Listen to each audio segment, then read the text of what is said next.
A very warm welcome to all the attendees. Thank you for joining us in this webinar on how to drive continuous performance conversations with employees. I am Manali Vyas, your host today for this webinar. This session will be for 45 minutes. This webinar is conducted by Synergita. Synergita is a cloud-based performance management and analytics software which helps you focus on employee performance, employee engagement, and employee development. I would like to introduce you to the speakers for this session. The first presenter for today's session is Ms. Jamie Resker. She is the founder and practice leader of Employee Performance Solutions. She's a recognized thought leader and innovator in the area of performance management. She helps organizations create a culture of performance-focused conversations by reshaping dialogue between managers and employees with a framework designed to exchange meaningful information. Jamie is the originator of Performance Continuum feedback method, an approach for differentiating employee performance, identifying gaps, and crafting hearable, sayable feedback. She is on the faculty for the Northeast Human Resources Association and facilitates programs for HR professionals. The second presenter for today's session will be Mr. Yoga Mookkaiah. Yoga has several years of experience in implementing softwares in several enterprises. Currently, he is managing the implementation team for Synergita. He works closely with several customers for automating their employee performance appraisal and continuous feedback activities. He has opportunities to observe what several great place to work companies are doing in employee performance space. Now, before handing over the control to Jamie, here are a few housekeeping instructions. All phones are set to mute. If you have any questions, please type them in the chat window located beside the presentation panel. We have already received some questions from the registrants, which will be answered by the speakers during the Q&A session. We will continue to collect more questions during the session as we receive and will try to answer them during today's session. If we are not able to address your queries during the session, you will certainly receive answers via email shortly. Thank you for your participation and enjoy the session. Over to you, Jamie. Thank you. Welcome everybody to the program. I am going to share a model that I have for performance management that helps us think about performance as not just, when we usually think about performance management, the focus is on some sort of an annual performance review, and we know that managers should be having conversations all the time, and I've been in HR for a long time, and I used to always say the same thing, have conversations all the time, no surprises.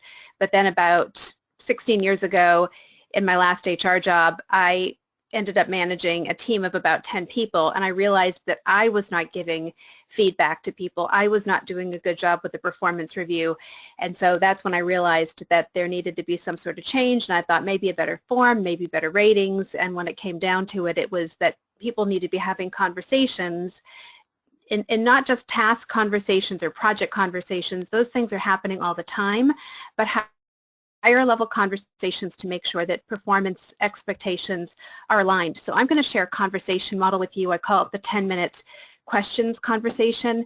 And I know that the trend is that organizations are going away from just doing an annual performance review and ratings to these continuous conversations. But if we just help managers to have more conversations, those conversations are probably not going to be performance focused. So I have a very specific model that helps ensure that the conversations do take place and that there's some sort of level of quality and a similar approach that people will use. And I'm sure that you'll be able to modify the things that I'm sharing with you. But the first thing I want to start with is thinking about what is performance. And I like to use a visual model I call the employee performance continuum. And when I think about what performance is, I think about, first of all, work results. So the job description, the responsibilities, the goals, the skills. And anybody who's above this mid-level line here, we would say that their performance is on target. And the work is getting done, they have the right technical skill set. And then if we look at below the mid-level line, we would say that this person is one of two situations. Either the individual is new to the role, and with more time and training, we see them trending up. Or we could say that this person's not in a grow mode, they're low in terms of their work results, or they're off target, meaning that the person's been in the job long enough, has had the right support. Despite that, they're still not making progress towards on-target performance or work results. And then the other aspect of performance I call observable behaviors. So these are things that I could see the person doing, things that I could see the person saying, and anybody who's right of the center line here, we would say that their behaviors are on target, so those are expected behaviors in our organization. And then left of center, we would say are off-target behaviors or unexpected behaviors. So off-target behaviors would be things that the person is doing, saying things, they're behaving in a way that's detracting from their overall value. More than likely, they're distracting other people, or they're slowing the work down. So what they could be doing might be something that's disruptive, or taking the time and energy of others. It could be undermining the team effectiveness, and just in general slowing the progress of the work. So the idea is, we want to see behaviors that are on-target behaviors. Those are behaviors that, consistently the person's demonstrating organizational values. They're approachable. They're supportive of others. They seem self-motivated, role model for others. And we have competencies in our organization. I don't consider the behaviors competencies, but competencies can inform somebody's behavior. So when I think about performance, I want to make sure that I'm doing activities that are having people head to the top right-hand corner. So anybody who's in the top right-hand corner, I would just say that these are our high accountable employees. So this could be somebody who's really a top contributor, but in general, they are getting the work done. They can be relied on to get things done, and they're consistent with their deliverables. The other scenario could be if somebody is new to the role, and we would say that they're below the mid-level line, and with more time and training, it's like they're on a long runway. We see them tracking up. So if somebody was newly hired to a job, or maybe this person was here and they were promoted into a bigger job, we would expect that they would be in that grow mode. So the manager should be focused on having frequent conversations to make sure this person feels supported, and they're getting what they need in terms of growing their skills and experience in the job. The other situation we could have, also somebody in the lower right, this is the person who is on target in terms of their behaviors, but if you look at where they are, they're below the mid-level line in terms of their work results. This means that despite making an earnest effort, the person keeps hitting this wall. So the person's been in the job long enough and they still haven't progressed. I'll give you a quick example. I had a manager a few weeks ago who said that she had hired 3 people for the same job, and 2 of those people were already operating in the top right-hand corner. One individual was still in the lower right, and I asked, well, what's happening? She just said this person just does not seem to be retaining and applying the information. And one other comment. So one of the things that you can use this tool for is to help managers understand where they see people in their group. Managers can use this as a way to talk to employees about where they see themselves. So I had another person who was telling me that her direct report she was plotting herself on the continuum, and she asked her manager, can I put myself in 2 places? This is somebody who was a recruitment manager. She had just been promoted to be a manager, but prior to that she'd been an individual contributor, so still recruiting but now managing 2 people. She said, I see myself in the top right in terms of my recruiting skills. I've been doing this for a long time, but as a manager, I've never managed anyone before, so the grow area for her is around developing her skills as a manager. So think about this as not just, plotting somebody and thinking about, we want to think about, could we see ourselves in different parts of the continuum depending on our job responsibilities. And then we get to the top left. This would mean that, again, the person's above the mid-level line in terms of their work results. They're on target, but left of center, there's some sort of behavior that this individual is exhibiting that, again, slowing the work down and detracting from their overall value. More than likely, there are some competencies in your organization that this person's really not up to speed on. And behavior we could just say in general, and there's lots of examples. I think you can probably think of somebody that you've worked with in an organization that's smart, that gets the work done, but there's some sort of behavior where people want to avoid the individual, where, and again, if I was a video camera, I'd be able to see somebody doing something, saying something. Just a quick example, there was somebody who gave the example of somebody, an individual who was a really smart subject matter expert, great sharing information one-on-one, but when he would get into the team meeting, he would clam up, he wouldn't share his expertise, and people would have to ask him a direct question, and even when the conversation was going in the wrong direction and he could have redirected it, he didn't jump in and redirect the conversation. So as a result, the team was losing the, his expertise, and he was the only person on the team with the expertise, and then they were also wasting time pursuing ideas that he really could have, if he would have redirected the conversation, they wouldn't have pursued. And then for this individual himself, he had expressed interest in taking on more of a leadership role, but he kept squandering these opportunities to be seen as somebody who had more potential. So this is not somebody who's disruptive or rude. This is more of that's an example of a behavior that's slowing the team down. And for me, when I think about the continuum, I want to think about snapshot in time, where do I see this person and why? And then I want to reverse engineer that and say, if this individual did almost the exact opposite, what would they be doing to go from here to towards the upper right-hand corner? And this is a little bit of a diagnostic. If I place somebody in the lower right, I know this person, there's some sort of skill that I need to help them build. Left of center, there's some sort of behavior that needs to be shifted. If we think about what our manager is more comfortable talking about, behaviors or work results, it's definitely the work results, the black and white things, responsibilities, goals, skills, the objective things, behaviors. While I might talk to somebody else about a behavior, it's very hard for me as a manager to approach somebody about a behavior that I'm observing. So going on, if we look at the lower left of the continuum, I always say this is the person who's retired but forgotten to tell us. So low output in terms of work results, and also some sort of value detracting behavior. And I always say I want to help you out, meaning I want to help them get to the top right-hand corner and make progress there, or I want to help the person out of the organization because I need to open up this position for somebody who's going to be performing the job in this right-hand side here. So what I find is that for most people, there's one thing to stop doing or start doing to become more effective, and I don't want to wait for a performance review to have that conversation. I want to put something in place in my organization so that managers are able to more easily have that dialogue. And so when I think about performance, if I'm thinking about what are the activities I'm doing in my organization, they should be driving people to this top right-hand corner.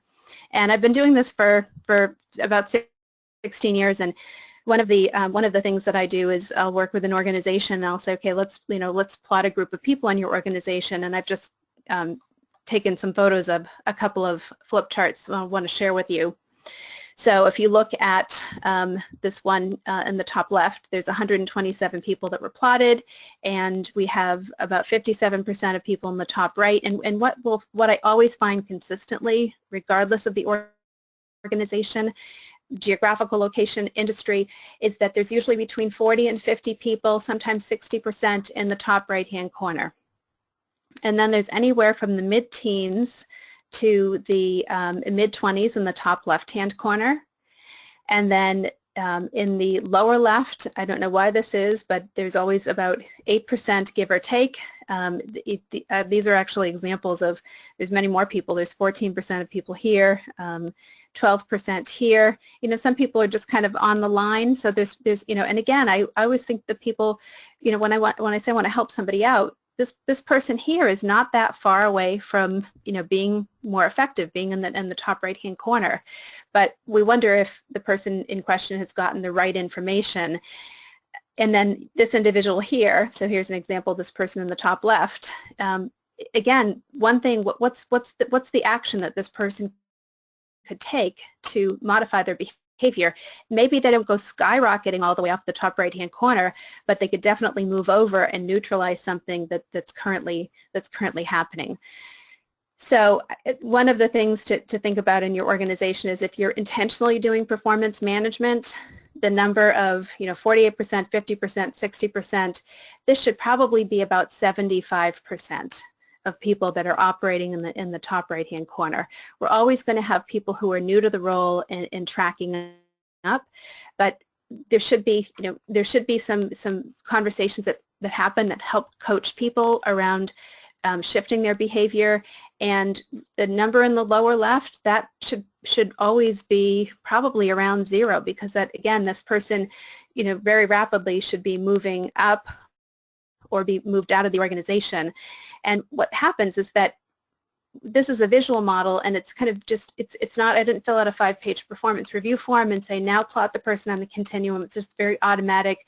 Where do you see this person? You might be thinking about people right now. Literally, you can draw this on a piece of scrap paper or a napkin, and if you sit down with a manager and explain this as I did, here's what gets done, here's how it gets done, think about your team, or think about as many people as you've ever worked with, and where would you plot them on the continuum. You just see people start to make these dots. And then what you'll ask somebody to do is say, well, why did you put this person right here? What explain your thinking.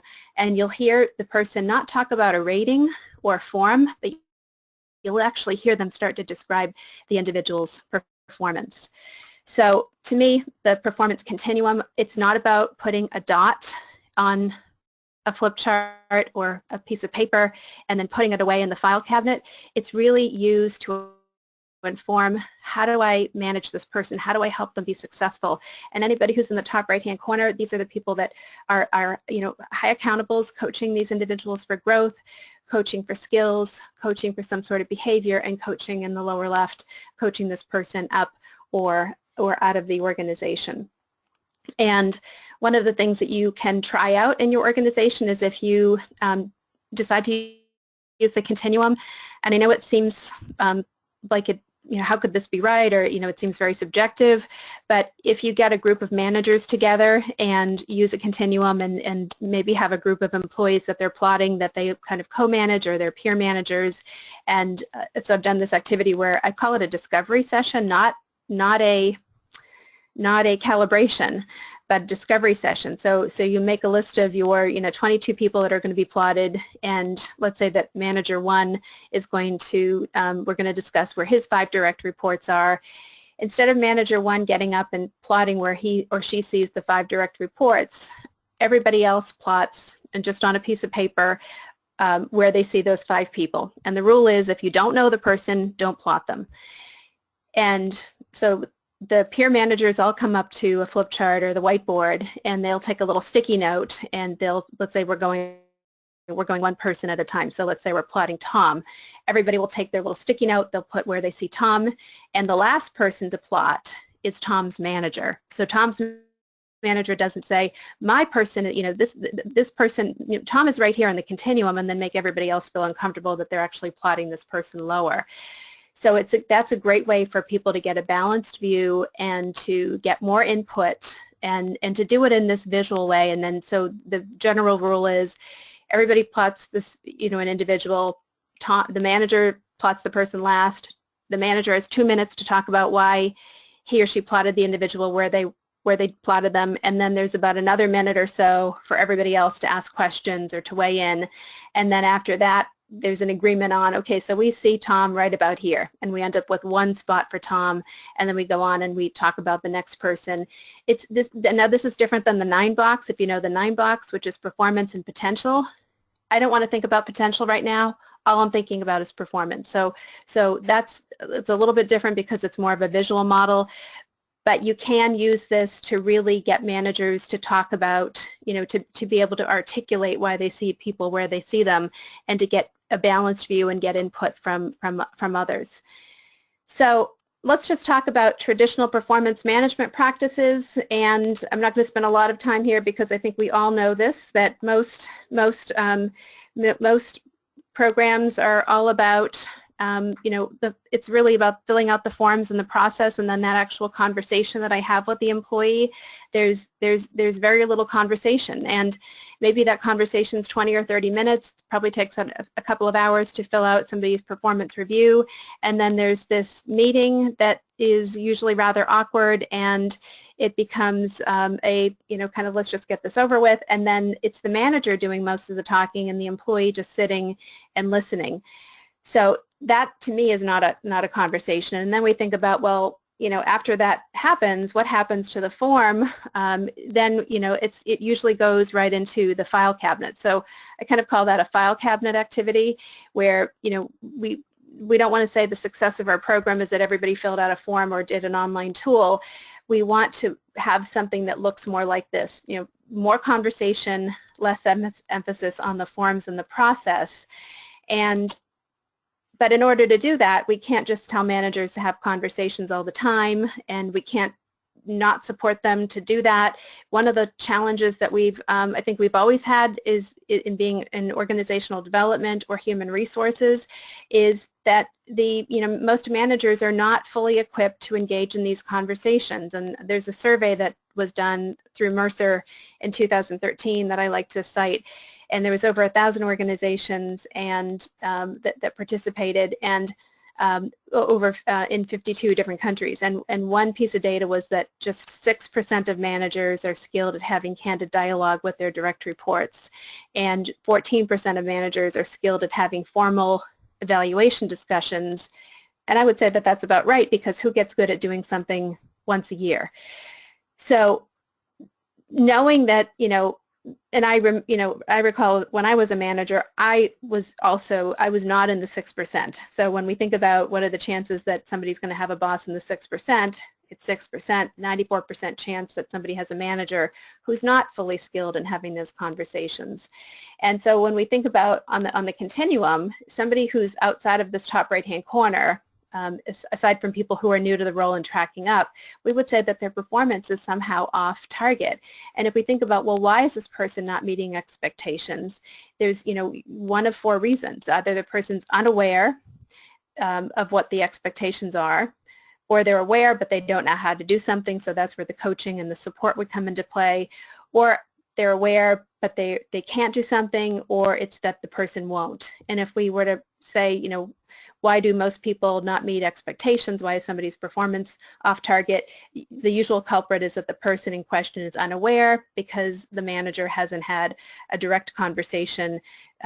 First of all, because most managers are not equipped to do that. And then second of all, many issues relate to somebody's behavior, and behavior is obviously harder to talk about than the hard skills or job responsibilities. So this is what we want. This is the reason we want to have some sort of performance conversation framework that's going to help people be successful. And again, I know that the big trend is, just have conversations all the time, or have more conversations. We're going away from annual performance reviews. We're going away from ratings. Number one, don't go away from measuring performance. If you get rid of ratings, you still have to figure out how to measure and differentiate performance. And for that, personally, I like to use the performance continuum, so try that out. And it doesn't mean, just telling managers to have more conversations, or I talked to somebody yesterday who said we're having quarterly conversations, and I said, well, what happens in those quarterly conversations? And the answer was, well, we just leave it up to the manager. So we don't want to do that. You want to have something in place where there's a structure. And so this is where I call this the 10-minute questions conversation.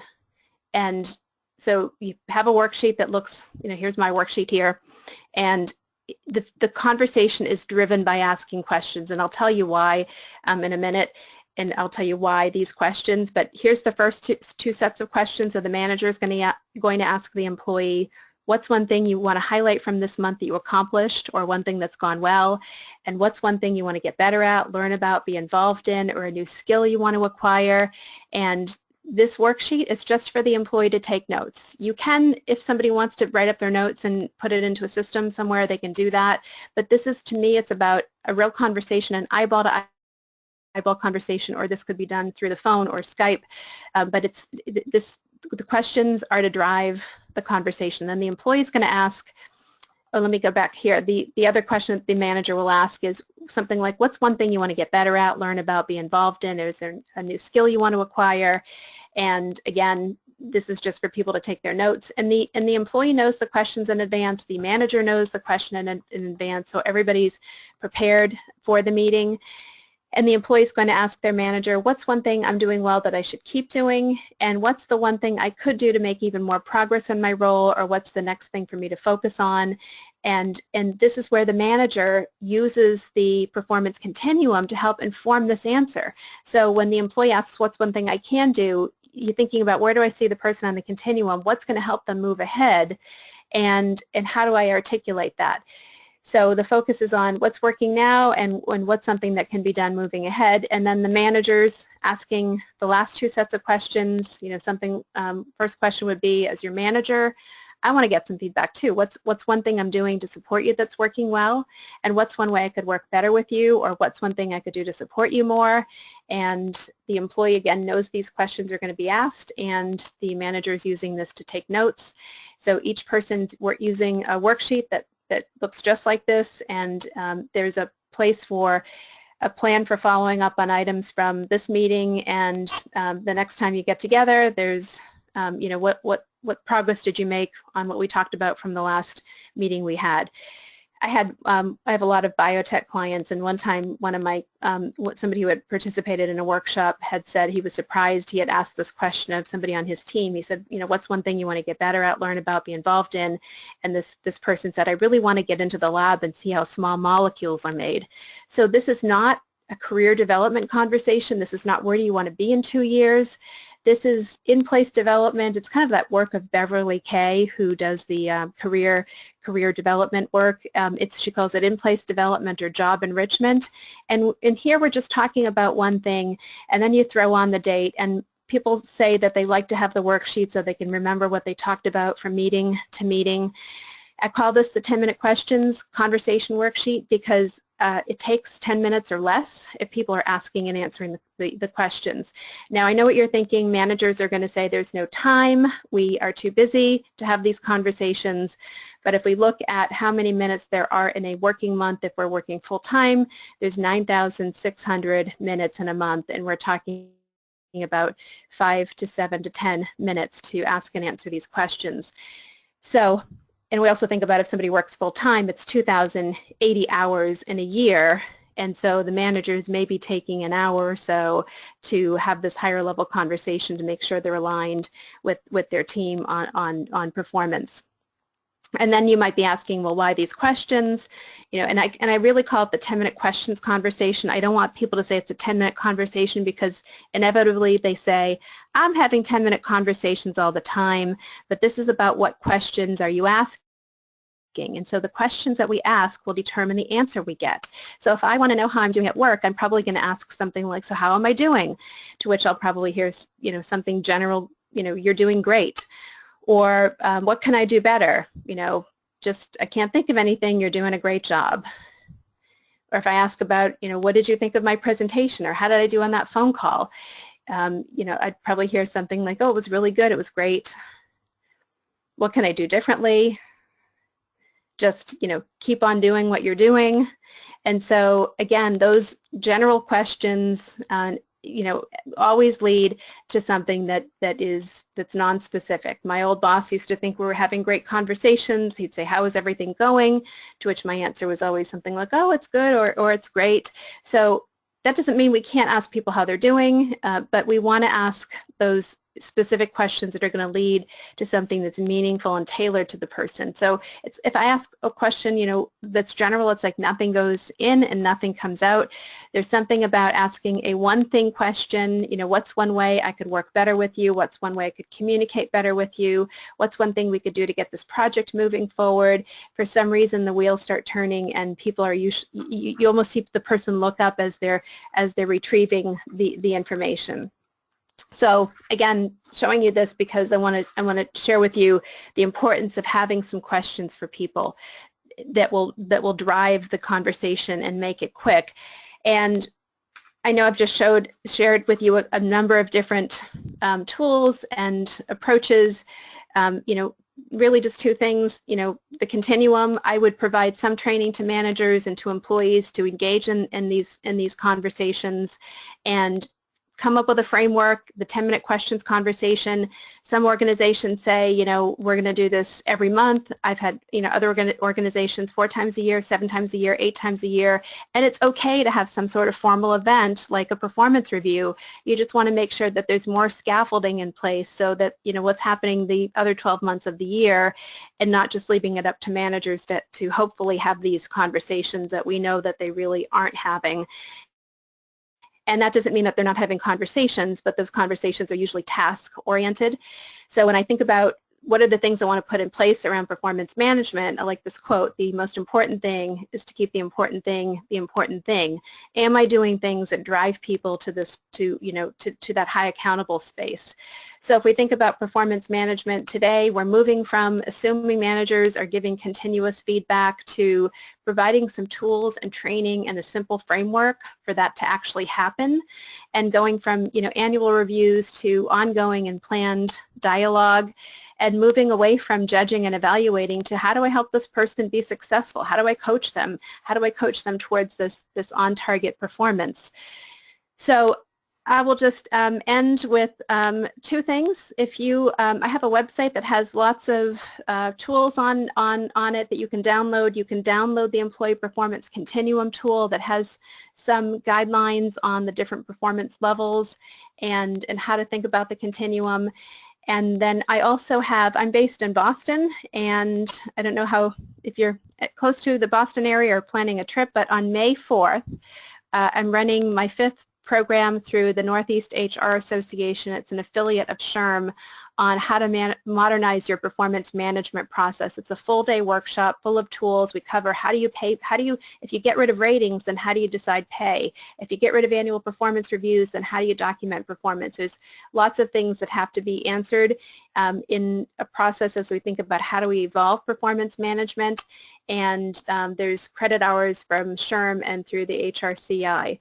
So I wanted to, at this point, hand over the presentation to Yoga, because he's going to talk about how you can use a tool that Synergita has that will help you support continuous performance management. Great. Jamie, thank you very much for the great presentation. What you have given us, it's a lot of insight, and thank you for the great insight. And good afternoon to everyone. This is Yoga here.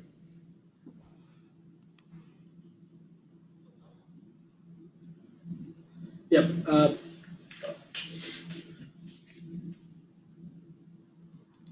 The purpose of the performance appraisal process is to guide, correct, and motivate employees, besides facilitating their growth and achieving business objectives.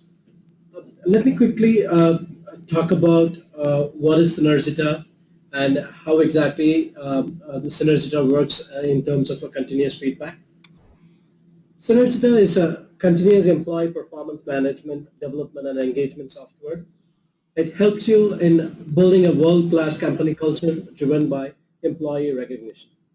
Basically, if you start, the process starts from the goals and achievements and the continuous feedback, what we talked about, what Jamie was talking about, and recognitions and check-ins, and if you want, you can also do the annual reviews. It completely focuses on holistic employee development. Basically, it builds on this 3 building blocks, what currently you are seeing. It's a SMART goal, and then continuous feedback and a peer recognition, and periodic reviews and check-ins. Let's quickly get into a poll here. Do you use a software for continuous communication or feedback in your organization? Let us have 10 seconds.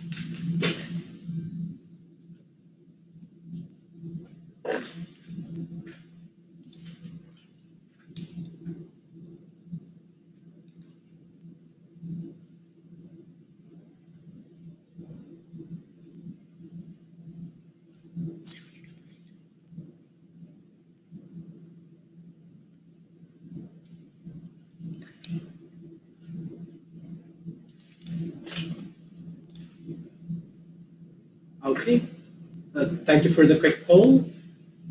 And here I'm seeing 31% said yes, and I do see 69% no. Let us quickly talk about it in the coming sessions. And however, let me talk about more detail about the continuous feedback. In Synergita, however, in most organizations, appraisals takes place once or twice a year, and it's only at these times that the managers and the reportees discuss and review the past year's performance. Often it turns into a monologue from the manager, and the employees finds it difficult to voice their issues and aspirations. Also, cognitive bias that and judgments may affect the final outcome due to the restricted view of a manager. As a result, the periodic appraisal process creates anxiety, stress, and dissatisfaction in employees. If employees are to actually develop and grow, it is important they receive continuous feedback from their manager and other stakeholders. In Synergita, if you see, we made it very simple to provide a continuous feedback. As a manager, I can provide a feedback to my reportee, and I can also reward them or award. We can set an award and we can roll it out to them. And the visibility can be to public, and everyone can put their own comments against the awards or rewards. And the categories can be created, and you can manage it very well. Based on organization needs, we can create various categories, and the continuous feedback can be provided seamlessly. And let's quickly get into the another poll. In case if you use the softwares, is the software effective in building communication in your organization?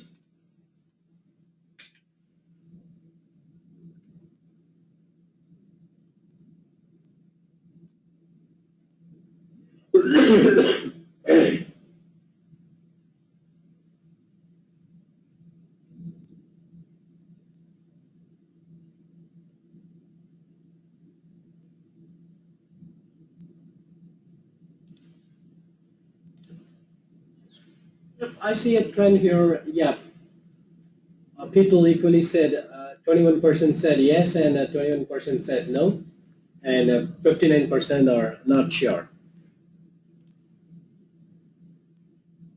And one more poll for you guys. Do you think a rewards program will help improve employee engagement in your organization?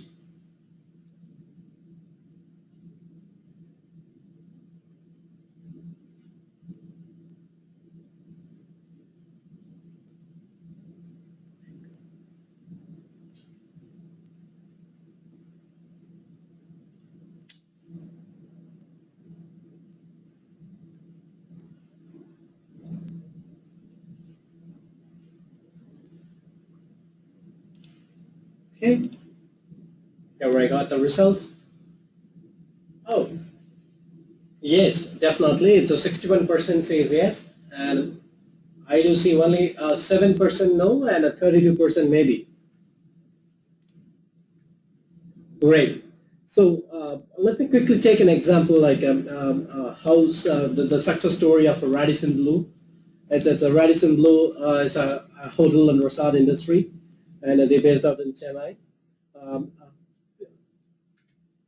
They call it as passport to success. It is a Radisson Blue GRT is a leading five-star hotel in Chennai, India.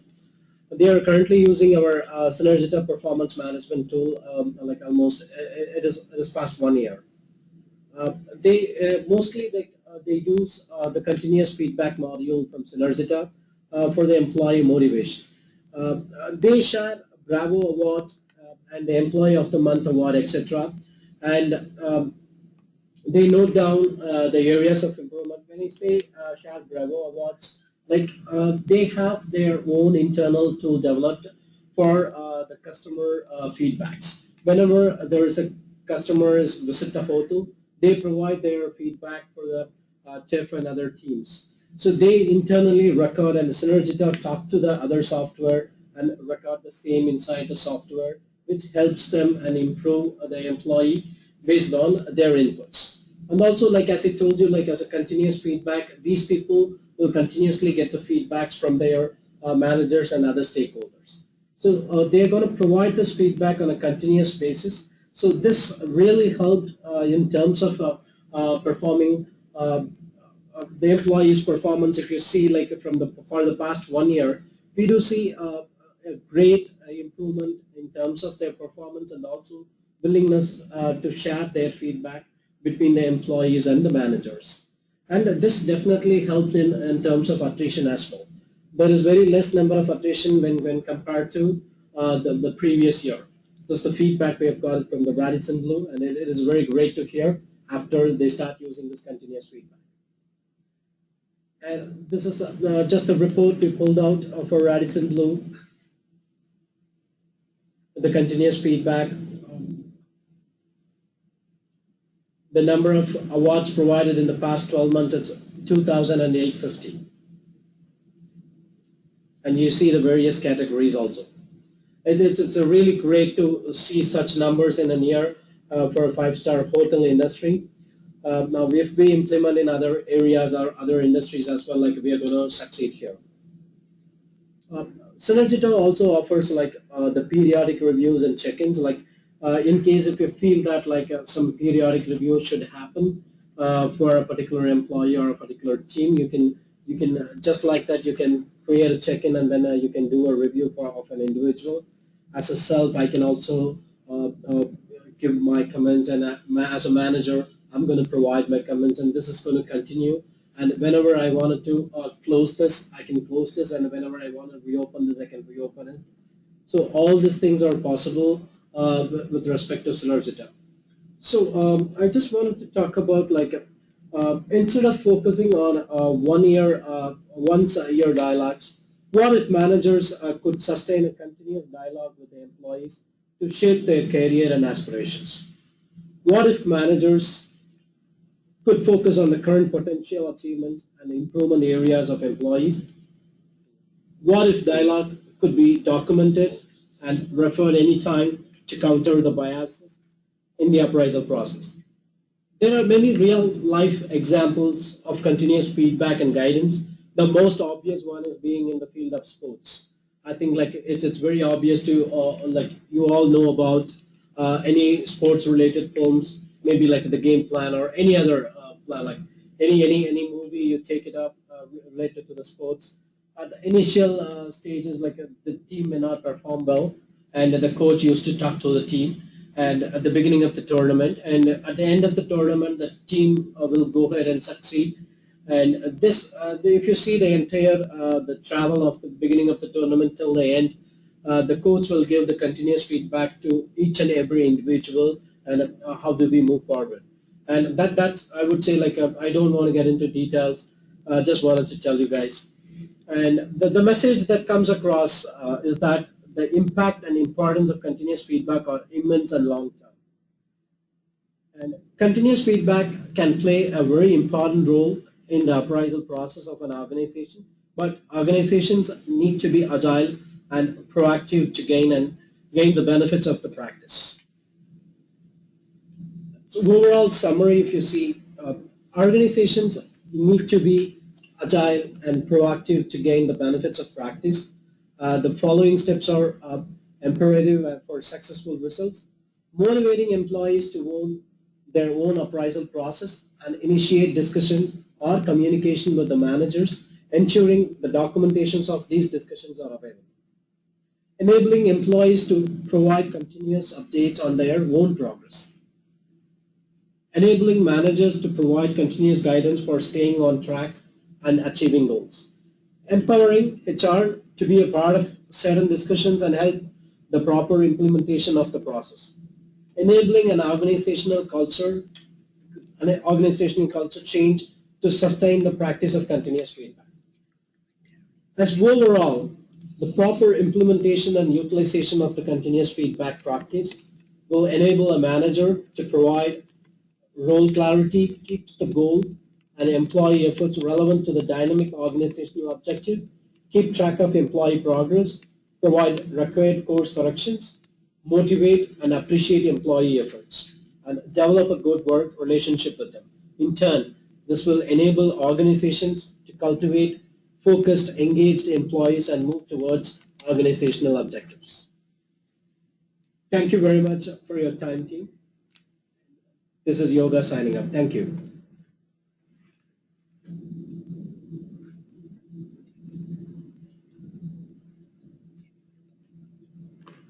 Now Jamie would like to do the final closure for this webinar. Over to you, Jamie. So did we have any questions that came through that we wanted to answer? Yeah, definitely, Jamie. We have lots of questions. Okay. So, only pick the easy ones, please. oh, sure, Jamie. So here comes the first question for you. How do you have a conversation on the continuum and then assign merit if 50% of population is in the upper right corner? So good question. So when I think about using the continuum, the first thing I want to think about is having it inform the conversations, which would mean that the managers are using that, plotting people and thinking about what would move a particular individual closer to the top right-hand corner. And then those conversations occur, and I don't advise sitting down with the employee before you've had 2 or 3 of those 10-minute conversations and using the continuum to talk about performance. But first of all, get the conversation started, use the continuum to inform the conversations, and then you can have a process where the employee plots themselves and then gets to describe, here's where I see myself here, here's where I think I need to go next, and allow them to plot themselves in different places depending on different parts of their job, and then share with them where you see them. And if you see them in just about the same area but a little bit lower, then I would say don't tell the person, well, I see you here a little bit lower, because the person will be completely focused on, oh, my manager plotted me lower than I plotted myself. So you're in the same neighborhood, keep the conversation focused on moving ahead, and then if you have somebody who, let's say they plotted themselves in the top right-hand corner and you plotted them much lower or in the top left or the lower right, then you want to have that conversation and say, gee, I think there's a disconnect. I see you here, but I know you can be here, and let's talk about what that would look like. But the idea is that you probably already had some of those conversations happening, and then you can, when it comes to salary administration time, you can take the continuum and say, here's where I have, plotted my people on the continuum. I have a $30,000 budget, so every manager has a finite amount of dollars that they can spend, and then the continuum is going to help you decide where you're going to spend the money. And of course, you're going to reward the people who are in the top right-hand corner.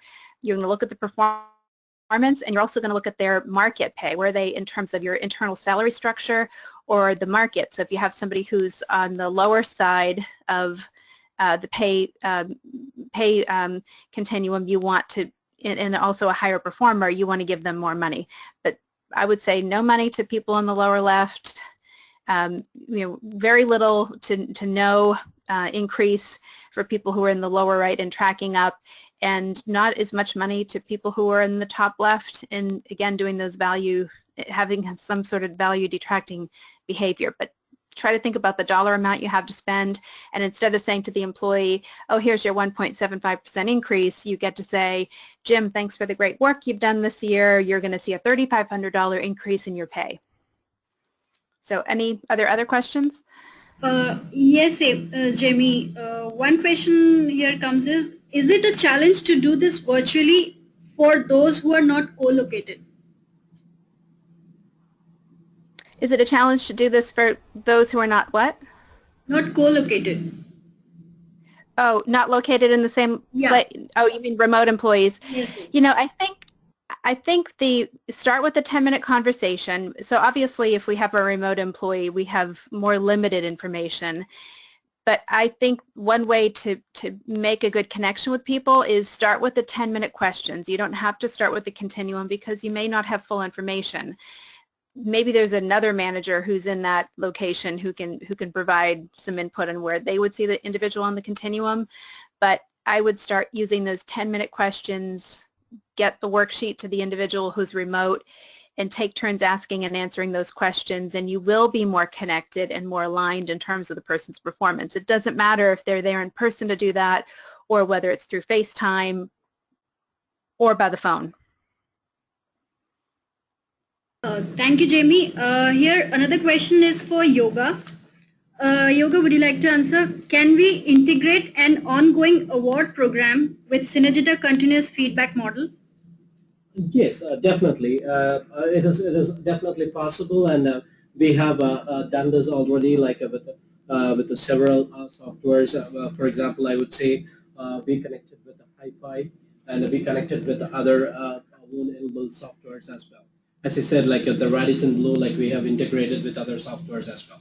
Yeah, that is definitely possible. Yes. Thank you, Yoga. Jamie, here's another question for you. How do we have effective and one-on-one performance conversation when a manager has to manage a 100-member team? I don't know who's managing a 100-member team, but I do know that I don't know why this is, but in healthcare, oftentimes there are lots of direct reports to one manager. So I would say, first of all, are there some supervisors or somebody else who's directing somebody's work, or are these really 100 straight line direct reports? And if you have 100 people, then what I would say is that I would say take 10 people a month, or 15 people a month, and do the 10-minute conversation, and then the following month take another 15, so that you're kind of rotating through. But that you're almost in an impossible situation when you have 100 direct reports. So I would just, there's a saying of how do you eat an elephant? One bite at a time. So carve out a reasonable number of people that you can meet with each month. And I would also say it's really important to keep those meetings really short. So if you ask and answer those questions, you can keep the conversation to 10 minutes or less. Thank you, Jamie. For Yoga, another question. What could be the challenges while implementing for the first time? Um, For implementing a continuous feedback module, I don't see a much of challenge here if we decide to go for continuous feedback, and if we are sure about what kind of a categories we are going to bring in to receive the continuous feedback for your organization. Those areas we need to explore and discuss more. When I say categories, that as I told you, like there could be awards or rewards, as well as like we can areas of improvement as well could be a category, or in case even if you want to keep some information as a like incident diary, you can use the continuous feedback, like you can refer those details only to you. Like as I said, like these are all examples like what kind of categories you need to choose. Once you decide like how well it will work for your organization, and you can easily like take few set of people and stakeholders, talk to them, and then understand from them like what kind of a software they're looking for, what kind of a categories they are looking out. So once we discuss among your stakeholders, and then you come back with the categories and implement the same, and definitely that will work out. Like the challenges, I would say initially, like people may afraid of giving like the areas of improvement of a coworker or a peer or subordinates. But like I think like if you start giving awards and appreciations and other areas, I think slowly like we can start focusing on developments and other areas. I think only those challenges will be having. Like I don't see that as also a challenge. That is definitely maybe like we will get used to it as soon as we start. Thank you, Yoga. Jamie, here's another question for you. Will the performance continuum model work for all types of organizations? Yeah, so that's a good question. To me, it describes performance. It's based on whatever the job the person is in, and I've had people use it for customer service interactions that they've had. So it's more about human performance as opposed to it's for a certain organization. It's pretty broad-based model, and because it's visual, I have organizations that use it internationally, and particularly in some developing countries throughout Africa, and it's very easy to understand. It's very easy to explain, and most people get it right away. And what I do is I explain it. Sometimes I'll give a few examples of people on different types of performers on the continuum. But then what I do is I say, okay, now think about as many people as you can, people you work with now, people you've worked with in the past, and where do you see them on the continuum? And nobody looks at me and says, well, I don't know how to do that. They just start making dots. So I don't know why it works, but it's very kind of intuitive and automatic. But then what has to happen is that the person who plotted has to explain why they put the person where they put them. So it's like in math class when the teacher says you got the right answer, but how did you get to that answer? So while the dot is, the dot helps the person plotting articulate why they saw somebody where they saw them. And oftentimes they end up, when they're talking about it with somebody else, maybe a peer manager or their manager, they'll end up changing their mind and moving where they see an individual. Great, Jamie. Thanks. Another question is again for you. How do you bridge gap between manager and executive? So my guess is, I'm not quite sure how to read that question, but if the manager thinks they're one place and their boss thinks that they're another place, that's what I'm guessing. So if there's a difference, especially the first time you're doing this, and here's what's interesting is that people who are truly in the top right-hand corner, when they plot themselves, they usually plot themselves lower. And I think that's because most people who are really high accountable, they're very conscientious, always thinking about how can I do things better, how can I improve, and maybe even a little bit too hard on themselves. So usually they plot themselves lower. People who are lower in the skill work result side or have some sort of behavior that's value detracting or could be in the lower left, they usually put themselves closer to the top right. I wish I could say it was the opposite, but so my advice is if I meet with my manager and I see myself one place and my manager sees me in a dramatically different place, I don't want to argue and say, well, why do you see me there? I'm in the top right-hand corner. What I want is to get an understanding of, well, tell me what's one thing I could do to be even more effective in my role. That, to me, would be a productive conversation versus kind of arguing about where do you see me and where do I see myself. So I hope I answered that question if I read it if I got the right context. Yeah, thank you, Jamie. Here, another question is again for you. Can the continuous performance feedback be used along with the rating system? So when I think about a rating system, I don't usually rating systems are there's 5 different levels. When we know that story, we've seen it before: outstanding, exceeds, meets expectations, and the 2 lower ratings. To me, they're not broad enough to cover human performance.